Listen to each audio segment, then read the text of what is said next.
필기 준비를 하시기 바랍니다.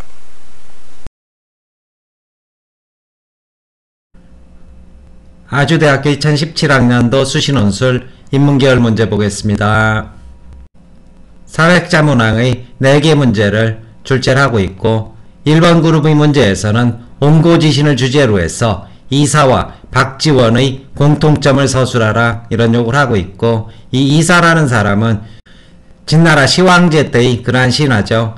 시황제를 도와서 강력한 통치 기반을 마련해서 중국 통일의 발판을 마련한 사람이고, 이와 달리 제시문에서는 바로 분석갱유로 악명이 높은 그러한 상소문을 올리는 장면입니다. 따라서 양면적인 중국 역사의 평가를 받는 사람이고, 이 사람과 연암 박지원 아실 테고 이 두 사람의 글을 분석해서 공통점을 밝혀라. 그리고 두 번째는 학문의 병적 상태, 옛것에 지나치게 집착하든지 아니면 새 것만을 추구하면서 옛것을 지나치게 무시하는 그러한 태도에 대해서 박지원의 글을 활용해서 옛것과 새것이 어떻게 온고지신의 논리로 옛것을 토대로 새것이 발전할 수 있는지 극복 방안을 서술하라. 그리고 문제 2번에서는 도표가 아니라 간단한 그림을 포함을 시켰습니다. 인간의 지능과 인공지능을 비교하는 차이점을 드러내고 인간 지성의 특징을 보여주는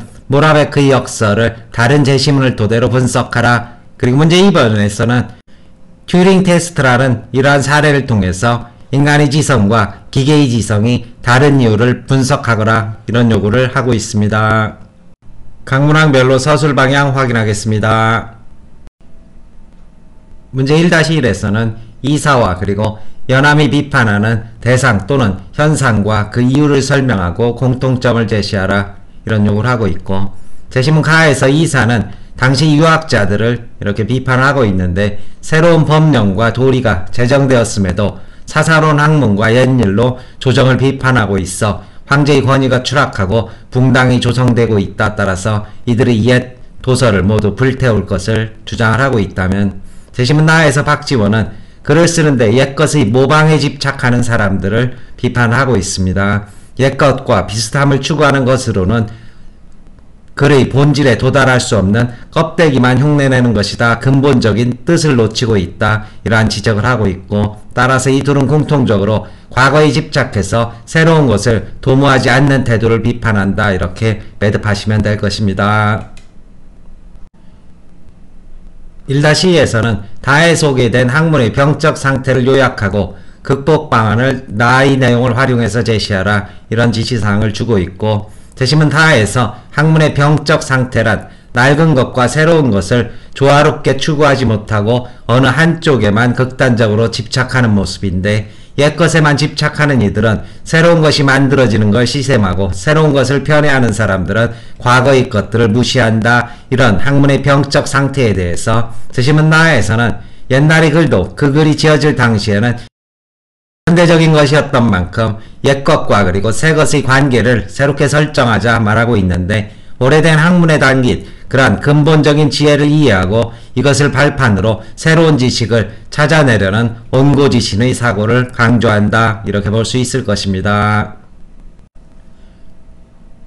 문제 2-1에서는 가나에 나타난 인간과 인공지능의 차이를 기술하고 전반부가 되겠죠. 나의 입장에서 모라베크의 역설 현상의 이유를 설명하라. 전체 400자인 만큼 가와나의 차이점을 서술하는 과정에서 이미 나 지문이 소화가 된 만큼 분석 적용은 별도로 나의 이야기를 하지 않고 이렇게 활용해서 서술하는 부분만 전개하시면 될 것이고, 가에서 인공지능은 상징적 기호들로 표현된 프로그램에 의해서 작업을 수행하는 만큼 논리적, 수학적으로 표현 가능한 업무만 처리하게 되고, 숫자와 특히 언어로 표현된 논리적 완결성을 갖춘 계산이나 추론에 월등한 기능을 발휘한다면, 인간의 경우 뇌에서는 신경세포들 간 신호를 통해 생물학적 과정을 거치는 지적 활동을 하는 만큼 사물의 구별이나 감각운동 능력과 관련된 과제에 월등하다. 이것이 가나에서 인공지능과 인간을 보는 차이점이 될 것이고,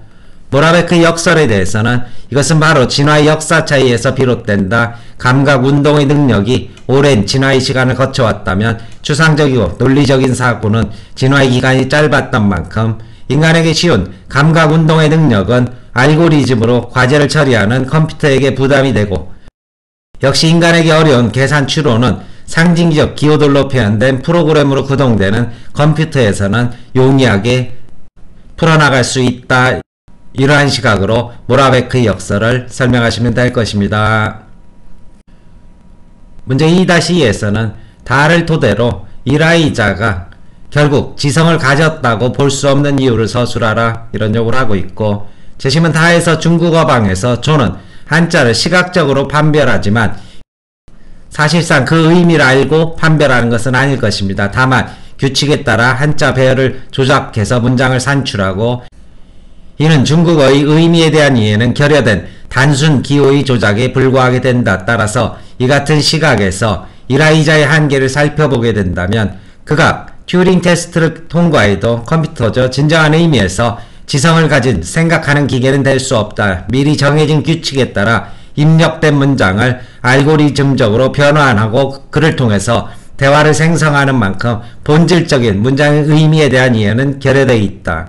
문장을 구성하는 기호를 어떻게 정렬하는지 통사론에 따라서 과제를 수행하는 만큼 형식적인 기호 조작에 불과하다. 통사론적 처리는 인간의 지성처럼 의미론에 따른 구성과는 다른 차원이다. 이러한 식의 분석을 해주시면 될 것이고, 대학의 예시답안 맨 마지막 문장이 중간 문장과 그대로 겹치고 있었습니다. 따라서 번역기계가 냉소, 반어 등 단어의 어감을 담지 못하는 것과 마찬가지다.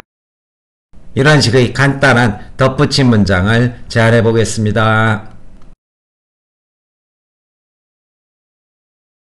답안 정리해 보겠습니다. 대학 공개 답안입니다. 먼저 1-1입니다. 재심은 가에서 이사의 비판 대상은 당시 유학자들이다. 이사는 이들이 새로운 법령과 도리가 제정되었음에도 사사로 익힌 학문과 옛일을 근거로 조정을 비판하며 사람들을 잘못된 길로 이끌어간다고 보고 있다. 이사는 이들로 인해 황제의 권위가 추락하고 붕당이 만들어질 것이라 경고한다.